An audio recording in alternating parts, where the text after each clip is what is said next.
नमस्कार, मैं हूं पंकज हरिकुमार और आप सभी देख रहे हैं अपना पसंदीदा डिजिटल न्यूज चैनल। बिहार में 243 विधानसभा सीटों के लिए चुनाव आयोग कमर कस चुका है। चुनाव आयोग ये कह चुका है कि बिहार में कोरोना के काल में समय से ही चुनाव होंगे। समय की जो तारीख है, चुनाव की जो तारीख है, वो आगे नहीं बढ़ेंगे। अब उसका आपको मालूम है कि इससे पहले 11 अगस्त को चुनाव आयोग ने जो है तमाम जितने भी जो वहां के दल, बिहार के दल हैं, उनसे जो है सुझाव मांगे थे। तमाम दलों ने सुझाव दिए थे।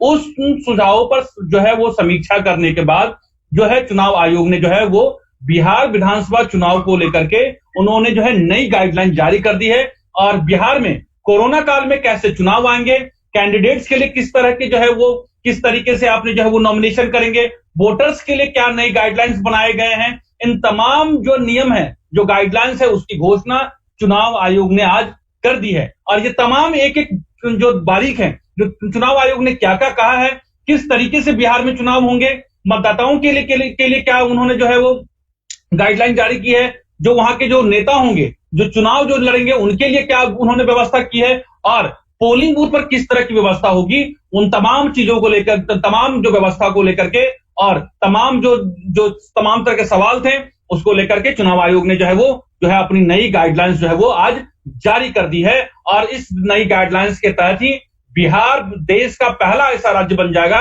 जहां पे नई गाइडलाइंस के मुताबिक और कोरोना संकट के बीच वहां पर चुनाव होंगे। बिहार की जो चुनाव आयोग ने आज क्या क्या उन्होंने जो है नई गाइडलाइंस जारी की है, वो आपको सबसे पहले मैं बताता हूं। आपको पहली बात यह है कि कोरोना काल में बिहार में चुनाव कराना चुनाव आयोग के लिए अपने आप में चुनौती है। इसको लेकर के राजनीति होती रही है, लेकिन तमाम राजनीतियों को जो है, जितनी भी राजनीति जो है आरोप प्रत्यारोप है, सबको जो है उन्होंने चुनाव आयोग ने खारिज कर दिया है। वही वोटर्स के लिए भी इस बार जो है मतदान जो है कराना, मतदान करना और चुनाव आयोग को जो है अपने जो मत जो वहां पे बूथ है वहां तक ले जाना, उनके लिए भी एक चुनौती है। क्योंकि लोकतंत्र में जब से ज्यादा से ज्यादा लोग को जो है पोलिंग बूथ तक ले जाना, वो चुनाव आयोग के लिए भी एक चुनौती है। ये सिर्फ नेताओं के लिए नहीं है, बल्कि ये चुनाव आयोग के लिए भी है, क्योंकि चुनाव आयोग जो है लगातार अपनी कैंपेन के जरिए ज्यादा से ज्यादा लोकतंत्र में हिस्सा दिलाने के लिए जो है वो कोशिश करता है। आपको मैं बताऊं कि अगले महीने सितंबर या अक्टूबर में जो है आपको बताऊं कि जो है वो होने जा रहे हैं। आपको नवंबर से पहले आपको मालूम है कि बिहार में चुनाव जो है वहां संपन्न हो जाएंगे। लेकिन अब जो नई जो गाइडलाइंस आई है, उसके मुताबिक मैं आपको एक एक करके विस्तृत जानकारी जो है इस वीडियो में आपको मैं देता हूं। पहली बात, जो चुनाव आयोग ने यह कहा है कि मतदान से एक दिन पहले वोटिंग सेंटर पर जो है वो सैनिटाइजेशन होगी। तो जो वहां पर जो मतदान की प्रक्रिया जो होगी, वो तमाम जो सोशल डिस्टेंसिंग और कोरोना संक्रमण के जो गाइडलाइंस है केंद्र सरकार की गाइडलाइंस के मुताबिक जो है चुनाव आयोग बिहार में वहां पे मतदान कराएंगे। तो पहली जो उन्होंने जो घोषणा की है, जो पहली प्रक्रिया है, वोटर के मन में जो एक सवाल यह है कि किस तरीके से होंगे, कहीं उनको संक्रमण तो नहीं होगा। पहला उन्होंने कहा है कि मतदान के एक दिन पहले वोटिंग सेंटर पे सैनिटाइजेशन किया जाएगा, पहली बात। दूसरी बात यह कहा है कि जहां भी वोटिंग होंगे वहां पे थर्मल स्कैनर लगाए जाएंगे। थर्मल स्कैनर का मतलब यह होता है कि आप जो भी संक्रमित व्यक्ति, जितने भी वोटर हैं, उस थर्मल स्कैनिंग से गुजरेंगे। अगर कोई संक्रमित होगा तो उन्हें जो है वोट से तत्काल जो है वो रोका जाएगा, उसकी व्यवस्था की गई है। तीसरी बात जो है वो चुनाव आयोग ने जो अपनी गाइडलाइंस में कही है, वो ये कहा है कि मतदान स्थान या मतदान केंद्र की एंट्री पॉइंट पर या तो मतदान कर्मचारी या फिर पैरामेडिकल का स्टाफ या आशा कार्यकर्ता के वोटर्स की थर्मल स्क्रीनिंग करेंगे। जो लोग वहां मतदाता आएंगे उनकी थर्मल स्क्रीनिंग होगी। और थर्मल स्क्रीनिंग जो है वो मतदान कर्मचारी, पैरामेडिकल स्टाफ या आशा वर्कर जो होते हैं जो स्थानीय लेवल पे, वो थर्मल स्क्रीनिंग करेंगे। चौथी सबसे बड़ी बात जो चुनाव आयोग ने अपनी कोरोना काल में चुनाव को लेकर के जो गाइडलाइन जारी की है, उसमें यह कहा है कि यदि किसी वोटर का तापमान केंद्र स्वास्थ्य मंत्रालय के नियमों के अनुसार से ज्यादा आएगा, ऐसी स्थिति में उनकी 2 बार जांच की जाए। कई बार क्या होता है कि जब धूप होता है, कई बार जो है हम जब चल कर आते हैं, हमारे बॉडी का टेम्परेचर जो है वो बढ़ जाता है, वो स्वतः बढ़ जाता है। तो उसकी दोबारा से स्क्रीनिंग की जाएगी, ताकि जो है वो थोड़ी देर के बाद उनकी दोबारा से स्क्रीनिंग होगी, ताकि उनके टेम्परेचर को रीचेक किया जा सके। अगर उस वोटर का तापमान कम नहीं आता है तो उसे एक टोकन या सर्टिफिकेट दिया जाएगा, जिससे वह वोटर मतदान के आखिरी घंटे मतदान करने के लिए आ सकता है। जो वोटर को जो भी इस संदेह की परिस्थितियों में होंगे या वैसे लोगों को अलग से टोकन दिया जाएगा और उन्हें मतदान के आखिरी जो क्षण होते हैं उसमें उन्हें मतदान करने के लिए अनुमति होगी। ये बात जो है चुनाव आयोग ने अपने गाइडलाइन में ये बात कही है। उन्होंने कहा है कि सभी वोटर्स को आखिरी घंटे में मतदान करना होगा और उस दौरान कोविड-19 से संबंधित सभी नियमों को कड़ाई से पालन किया जा सकेगा। चौथी जो सबसे बड़ी बात चुनाव आयोग ने बिहार विधानसभा चुनाव 2020 को लेकर के जो अपनी गाइडलाइन में ये कहा है कि पहले आओ पहले पाओ के आधार पर हेल्प डेस्क से मतदाताओं को टोकन दिया जाएगा ताकि पोलिंग स्टेशन पर लंबी लंबी लाइनें ना लगे। मतलब यह है कि आप पहले ये होता था कि आप जो है कतारों में खड़े हो जाते थे, बहुत नजदीक सटकर खड़े होते थे। इस बार वो नहीं होगा। इस बार चुनाव आयोग ने यह कहा है कि चूंकि सोशल डिस्टेंसिंग का 2 गज की दूरी का पालन करना है तो आप वहां जाएंगे तो आपको टोकन दिया जाएगा। टोकन के आधार पर आप दूर दूर बैठे होंगे। जब आपका टोकन का नंबर आएगा आप नंबर के हिसाब से आप वहां पर मतदान केंद्र के अंदर वोट करने के लिए जाएंगे। ऐसे नहीं कि आप आ गए और लाइन में खड़े हो गए। ऐसी व्यवस्था जो पहले होती थी वो बिल्कुल बदली नजर आएंगी। मतलब ये कह सकते हैं कि पोलिंग स्टेशन पर आपको भीड़ या लंबी कतारें आपको देखनी नहीं मिलेगी। आपको इस बार ये जो बात जो है वो जैसे हम बैंक्स में जाते हैं या कहीं दूसरे जगह जाते हैं तो आपको टोकन मिलता है, उसी तरीके के टोकन जो सिस्टम जो है इस बार मतदान केंद्रों पर इस बार लागू किया जाएगा। ये बात जो है आपको जो चुनाव आयोग ने इस बिहार चुनाव में ये व्यवस्था की है।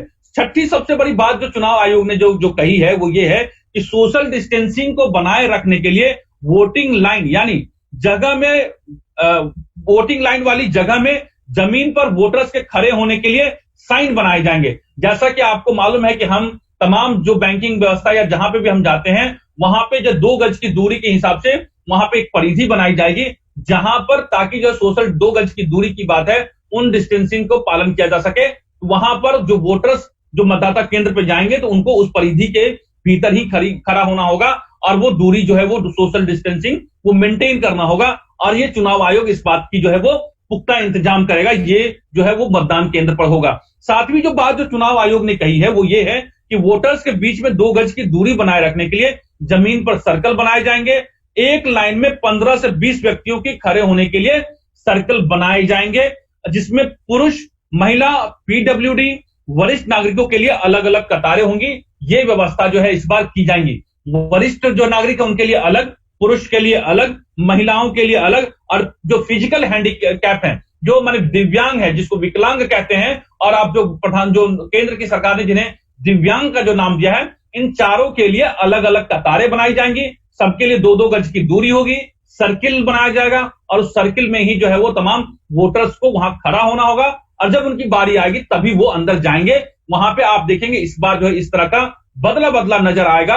इस बार के बिहार के जो वोटिंग जो आप देखेंगे वहां जो चुनाव होंगे और पोलिंग बूथ पर इस तरह की जो व्यवस्था की जाएगी। साथ में सबसे बड़ी बात यह की गई है कि माफ कीजिएगा 8वीं जो सबसे बड़ी बात यह है कि बीएलओ वॉलंटियर्स आदि सोशल डिस्टेंसिंग के नियमों की सख्ती से पालन करेंगे। हर एक पार्टी के अलग अलग वॉलंटियर्स वहां होते हैं और उन्हें भी जो है तमाम सोशल डिस्टेंसिंग के नियमों का पालन जो है मतदान केंद्र पे पोलिंग बूथ पर करना होगा। 9वीं जो सबसे बड़ी बात जो इलेक्शन कमीशन ने अपनी दिशा निर्देश में जो कहा है वो ये है कि मतदान केंद्र के अंदर पुरुष और महिला को अलग अलग वेटिंग एरिया दिया जाएगा जिसमें कुर्सियां लगी होंगी। यह इसलिए किया जाएगा ताकि मतदान सुरक्षा चिंताओं के बिना मतदान कर सके। इस तरह की व्यवस्था की है कि पुरुष और महिला के लिए अलग अलग वेटिंग हॉल भी बनाए जाएंगे और ये अपने आप में पहली बार जो है बिहार के चुनाव में चुनाव आयोग करने जा रहा है। 10वें सबसे बड़ी बात यह है कि जहां भी संभव हो बूथ ऐप का इस्तेमाल कर मतदाता केंद्र पर किया जाएगा। बूथ ऐप का इस्तेमाल जो है वहां पर किया जाएगा। 11वां जो बात जो दिशा निर्देश जो चुनाव आयोग ने जारी किए हैं वो ये है कि प्रत्येक मतदाता केंद्र के प्रवेश और एग्जिट मतलब निकास स्थल पर साबुन और पानी उपलब्ध किया जाएगा। मतलब ये है कि हम जो बार बार जो है हाथ धोने की बात यह है कि जब आप मतदाता केंद्र के वोट देने के लिए आप अंदर जाएंगे मतदाता केंद्र पे जो मतदान केंद्र है तो वहां पर साबुन और पानी की व्यवस्था होगी। आप हाथ धोएं, सैनिटाइजर की व्यवस्था होगी और जब बाहर निकलते हैं आप वोटिंग दे करके जो इलेक्ट्रॉनिक वोटिंग मशीन से बटन दबाते हैं उसके बाद उस एग्जिट स्थल पे भी एंट्री और एग्जिट अलग अलग होगा और उस अलग अलग जगहों पे पानी और साबुन की व्यवस्था होगी। ये बात जो है वो चुनाव आयोग ने अपनी जानकारी में कही है। जो 12वीं बात उन्होंने ये कहा है कि प्रत्येक मतदान केंद्र के प्रवेश और एग्जिट पॉइंट वोटर्स को सैनिटाइजर दिया जाएगा। मतलब ये है कि आपको सैनिटाइज किया जाएगा और सैनिटाइजर से अपने हाथ को आप सैनिटाइज करेंगे, शरीर को सैनिटाइज करेंगे और फिर जो है वो ताकि जो है आप संक्रमित ना हो। जो एक अगली जो दिशा निर्देश चुनाव आयोग ने जारी की है उनके मुताबिक मतदान केंद्र पर फेस मास्क रखे जाएंगे ताकि जो वोटर्स मास्क पहनकर नहीं आएंगे उन्हें उपलब्ध कराया जा सके और उन्हें वो मास्क पहनकर वहां पे अंदर उन्हें जाने की इजाजत मिलेगी। पर मतदान केंद्र ने इलेक्शन कमीशन ने आपको बताऊं कि कोविड-19 की जागरूकता को लेकर के जो उन्हें कैसे मतदान करना है, पोलिंग स्टेशन कैसे आना है, किन किन नियमों को का पालन करना है और मतदान के अंदर किस किस तरीके से जो है वो वोट का जो है नियम जो बनाए गए हैं उसको लेकर के मतदान आज जो है चुनाव आयोग पोस्टर लगाएगी ताकि जागरूकता अभियान पोस्टर के जरिए फैलाए, जो आपको लोगों में जागरूकता फैलाएगी। अगली जो दिशा निर्देश जो चुनाव आयोग ने दिए हैं वो मतदान कर्मियों और मतदान एजेंटों के लिए मतदान केंद्र में बैठने की व्यवस्था के दौरान सोशल डिस्टेंसिंग के नियमों के अनुसार की जाएगी। अगली बात जो चुनाव आयोग ने कहा है कि अगर पोलिंग एजेंट या काउंटिंग एजेंट के शरीर का तापमान निर्धारित सीमा से अधिक है तो उनके रिलीवर को पीठासीन अधिकारी द्वारा अनुमति दी जाएगी जिसका एक रिकॉर्ड रखा जाएगा। मतलब यह है कि जिसे वहां पर जो अलग अलग पोलिंग एजेंट होते हैं अलग अलग पार्टियों की तरफ से अगर उनका जो है तापमान ज्यादा होता है तो उन्हें जो है उनके जो रिलीवर होंगे उनके स्थान पर दूसरे व्यक्ति को वहां पर जो पीठासीन अधिकारी होंगे वो अनुमति दे सकते हैं और उसका रिकॉर्ड मेंटेन किया जाएगा। ये बात जो है चुनाव आयोग ने आज दिशा निर्देश जारी करते हुए जो मैंने बिहार विधानसभा 2020 का चुनाव कोरोना काल में कैसे होगा उसके लेकर जो दिशा निर्देश जारी किए हैं उसको लेकर के चुनाव आयोग ने ये बात कही है। और आपको बताऊं कि इसके अलावा मतदाता की पहचान प्रक्रिया के दौरान मतदाताओं को आवश्यकता पड़ने पर पहचान के लिए चेहरे से फेस मास्क को कम करना होगा या हटाना होगा। क्योंकि इस बार यह है कि आपको मालूम है कि बोकस वोटिंग या फिर कोई दूसरा वोटिंग का इस्तेमाल ना करे, मास्क के पीछे जब चेहरा छिपा होगा तो अगर इस तरह की व्यवस्था है कि अगर जरूरत पड़ेगी तो आपको मतदाता की पहचान के लिए आपको जो है वो मास्क हटाना पड़ेगा और या फिर आपको जो वहां पर जो पोलिंग बूथ पर जो अधिकारी होंगे उनको जो है उनके क्षेत्राधिकार में है कि वो आपको चेहरे से मास्क हटाने के लिए कह सकते हैं और ये जो है आपको जो है इस तरह के दिशा निर्देश दिए गए हैं। ऐसा नहीं है कि आप पोलिंग बूथ पे जाते हैं और आप ये कह देंगे कि नहीं मैं फेस मास्क नहीं हटाऊंगा, मुझे संक्रमण का डर है। आपको वोटिंग पे के दरमियान चुनाव अधिकारी अगर ये कहते हैं तो आपको फेस मास्क हटाना होगा। ये बात जो है चुनाव आयोग ने साफ साफ दिशा निर्देश जारी किए हैं। इन्होंने अगला जो दिशा निर्देश दिया है कि केवल एक मतदाता को सामाजिक दूरी बनाए रखते हुए मतदान अधिकारी के सामने खड़े होने की अनुमति दी जाएगी। मतलब जब आप फेस मास्क जो आप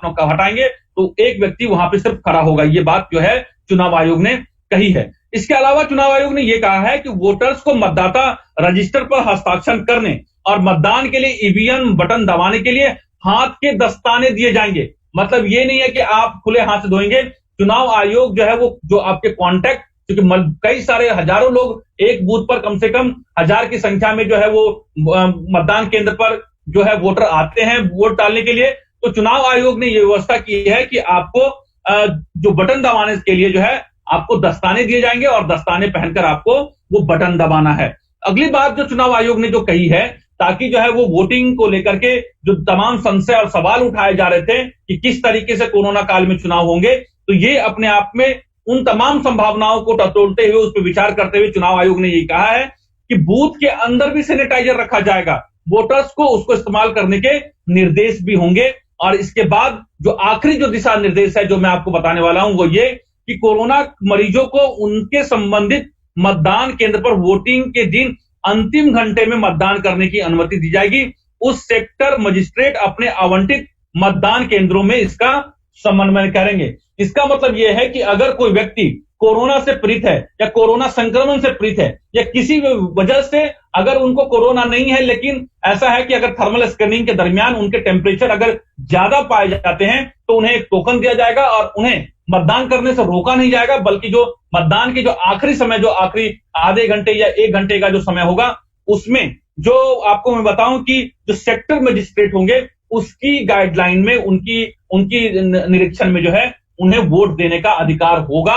तो ये जो तमाम तरह के जो बात किए जा रहे थे कि कोरोना काल में लोक जरूरी है या तंत्र जरूरी है, इन तमाम संभावनाओं को देखते हुए जितने भी राजनीतिक दल हैं बिहार के, उन तमाम राष्ट्रीय और जितने भी राज्य स्तरीय जो वहां पे जो पार्टियां हैं, उन तमाम लोगों के सुझावों को ध्यान में रखते हुए चुनाव आयोग ने केंद्र सरकार द्वारा जारी कोविड-19 और कोरोना संक्रमण के दिशा निर्देशों के मुताबिक जो है चुनाव आयोग ने दिशा निर्देश जारी किए हैं। इतना ही नहीं, आपको मैं बताऊं कि जो वहां पर, ये तो तमाम बूथों की बात हो गई, इसके अलावा जितने भी जो आपके वहां पर जो नेतागण होंगे उनके लिए भी ये व्यवस्था की गई है कि आप ऑनलाइन नामांकन दाखिल करें। विधानसभा चुनाव के लिए जो कैंडिडेट्स होंगे वो ऑनलाइन नामांकन दाखिल करेंगे। साथ ही चुनाव के दौरान कोरोना से बचाव के लिए नई नियमों का पालन करना होगा। चुनाव आयोग ने ये जो है गाइडलाइन में ये कहा है कि सिक्योरिटी मनी भी आप जो कैंडिडेट्स हैं, जो अलग अलग पार्टी चाहे निर्दलीय चुनाव लड़ना चाहते हैं, उनके लिए भी ये है कि वो ऑनलाइन जो है वो जमा करा सकेंगे। ऐसा पहली बार होगा कि जब चुनाव में कोई उम्मीदवार सिक्योरिटी मनी ऑनलाइन जमा करेगा और इस तरह की व्यवस्था। इसके अलावा उम्मीदवारों को नामांकन भी ऑनलाइन दाखिल करना होगा। ये व्यवस्था जो है इस बार बिहार के चुनाव में होने जा रहा है। जितने भी जो कैंडिडेट्स हैं जो बिहार के चुनाव में जो है वो हिस्सा लेना चाहते हैं, जो अपनी वहां पे अलग अलग पार्टियों से या निर्दलीय चुनाव में खड़ा होना चाहते हैं, उनके लिए यह है कि वो ऑनलाइन नामांकन दाखिला करेंगे और ऑनलाइन सिक्योरिटी मनी भी जो है वो जमा कर सकेंगे। इस तरह की व्यवस्था चुनाव आयोग जो है इस चुनाव, बिहार के चुनाव में वो करने जा रही है। इतना ही नहीं, जितने भी जो कैंडिडेट्स हैं उनके लिए उन्होंने एक गाइडलाइन जारी की है। उनके मुताबिक डोर टू डोर कैंपेन के लिए उम्मीदवार के साथ साथ ज्यादा से ज्यादा 5 लोग होंगे। मतलब आप अगर डोर टू डोर कैंपेन के लिए इजाजत दी गई है, लेकिन कैंडिडेट और इसके अलावा 5 व्यक्ति से ज्यादा डोर टू डोर कैंपेन के लिए नहीं हो सकते हैं। चुनाव आयोग ने यह कहा है कि गृह मंत्रालय के दिशा निर्देशों के मुताबिक ही सार्वजनिक सभाएं और रोड शो की अनुमति होगी। वो तमाम लोग जो है वो डिजिटल मीडिया के अलावा आप जो है वो डोर टू डोर कैंपेन करेंगे, लेकिन जो है वो उसके लिए भी जो गाइडलाइन बनाई गई है वो उसके हिसाब से आपको करना होगा। इसके अलावा उन्होंने ये कहा है कि कोरोना संकट के समय में जितने भी जो चुनाव प्रचार में जो नेता निकलेंगे या उनके कार्यकर्ता निकलेंगे, उन्हें गाइडलाइंस का पालन करना होगा।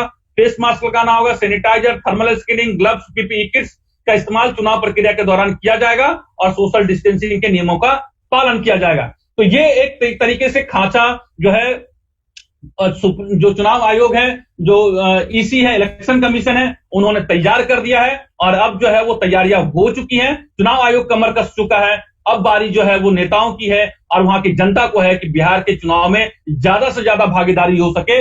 ये जो है चुनाव आयोग सुनिश्चित करना चाहता है और ये तमाम तरह की जो सोशल डिस्टेंसिंग को लेकर के, चूंकि अनलॉक 3 में हम जैसे जो है न्यू नॉर्मल लाइफ जी रहे हैं, उसी तरह की पूरी व्यवस्था जो है वो पोलिंग बूथ पर होगी, ताकि किसी तरह का जो डर जो है वो वोटर के मन में न हो। और इस तरह की तमाम व्यवस्था जो चुनाव आयोग वो कर रही है और जितने भी गाइडलाइन जारी किए गए हैं उसी के अनुरूप है। ये तमाम वो जानकारी थी जो चुनाव आयोग ने जो है आज वो घोषणा की है, जारी की है। और ये तमाम जो है हमारे भी जितने भी वोटर है, हमारा ये मकसद ये है कि हम ज्यादा से ज्यादा लोगों को जागरूक कर सके, ताकि जो कोरोना को लेकर जो गाइडलाइन है वो तमाम वोटर्स तक ज्यादा से ज्यादा लोगों तक पहुंचे।